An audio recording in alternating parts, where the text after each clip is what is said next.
Semoga yang subscribe cepat kaya dari arah mana saya. Like komen bisa masuk surga.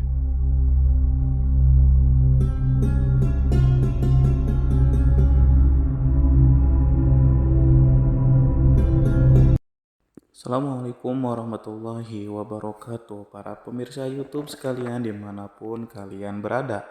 Pada kesempatan kali ini insya Allah kita akan membahas terkait 5 langkah menggagalkan godaan setan. Para pemirsa YouTube sekalian, seperti yang kita ketahui bahwa setan itu adalah salah satu makhluk yang diciptakan oleh Allah untuk menguji manusia, menggagalkan dan selalu menghasut manusia supaya tidak berbuat kebaikan. Nah, dengan demikian kita akan membahas hari ini bagaimana caranya menggagalkan hasutan dari setan itu sendiri. Tapi sebelum kita mulai, alangkah lebih baiknya jika pemirsa sekalian menekan tombol subscribe terlebih dahulu supaya bermanfaat bagi banyak orang. Lalu kemudian jangan lupa like dan komen supaya jadi wasilah cepat kaya dari arah mana saja. Baik, pada kesempatan kali ini, Imam Ghazali dalam kitabnya Ihya Ulumuddin pernah berkata bahwa di antara hal yang harus dimengerti oleh seorang hamba adalah mengetahui tipu daya setan dan godaannya. Sesungguhnya pemahaman ini fardu ain adanya. Hanya saja kebanyakan manusia tidak mau mengerti dan lebih suka disibukkan oleh pengetahuan-pengetahuan yang menjebak dirinya sendiri masuk ke dalam kubangan setan. Oleh karena itu, akutnya tipu daya setan, maka seorang hamba harus mengerti berbagai kiat mematahkan bujuk rayu setan. Hal ini berfungsi untuk menyelamatkan diri dari para setan yang terkutuk.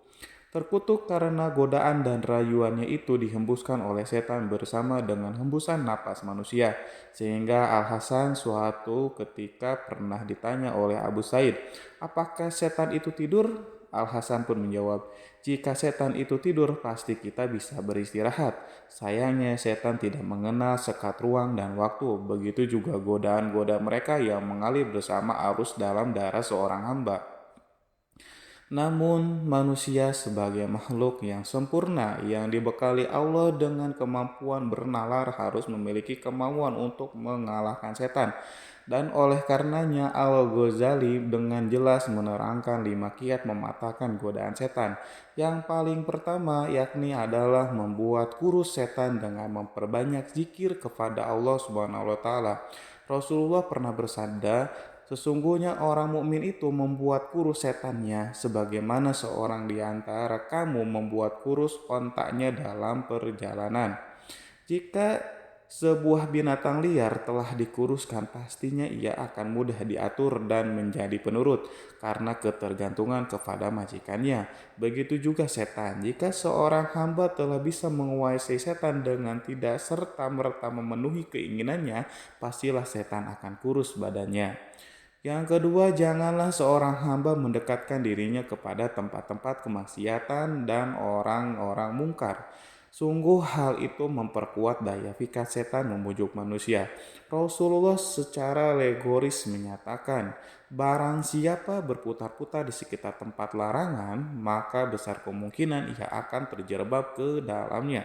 Demikian jamaah atau para pemirsa sekalian, 2 langkah pertama mencoba membuat setan tidak nyaman, menggoda kita dengan harapan setan akan segera bosan dan kecewa karena keteguhan kita. Meskipun keduanya bukan hal yang mudah tetapi harus terus dicoba. Dan yang ketiga, hendaknya seorang hamba selalu sadar bahwa sesungguhnya tujuan setan menggoda hanyalah ingin menjerumuskan kita ke lembah kenistaan dan kemadorotan abadi. Tidak ada godaan setan yang membawa pada kebermanfaatan. Sesungguhnya setan berbuat demikian karena setan ahli cuci tangan. Ibarat penjegal yang merasa puas jika korbannya jatuh tersungkur dan dia terkekeh dengan bangganya. Dalam surat Al-Hasyr ayat 16 Allah menerangkan, ketika dia berkata kepada manusia, kafirlah kamu, maka tatkala manusia itu telah kafir, maka ia berkata, sesungguhnya aku berlepas diri dari kamu. Para pemirsa sekalian, kemudian yang keempat, seorang hamba harus selalu ingat bahwa selain berusaha cuci tangan, setan juga bersifat pengecut.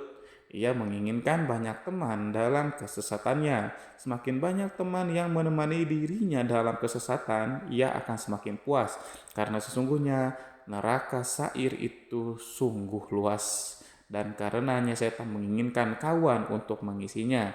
Demikian keterangan dari surat Al-A'raf ayat 16-17 menerangkan. Iblis menjawab, karena engkau telah menghukum saya tersesat, saya benar-benar akan menghalang-halangi mereka dari jalan engkau yang lurus.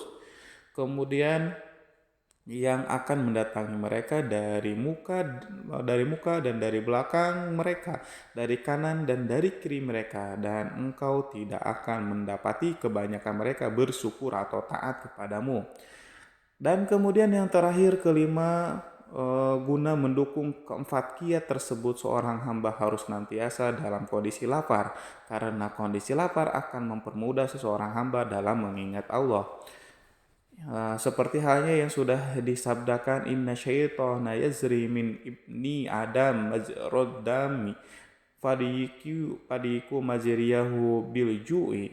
Sesungguhnya setan itu berjalan pada manusia di tempat jalannya darah, maka persempitlah jalannya itu dengan mengosongkan perut.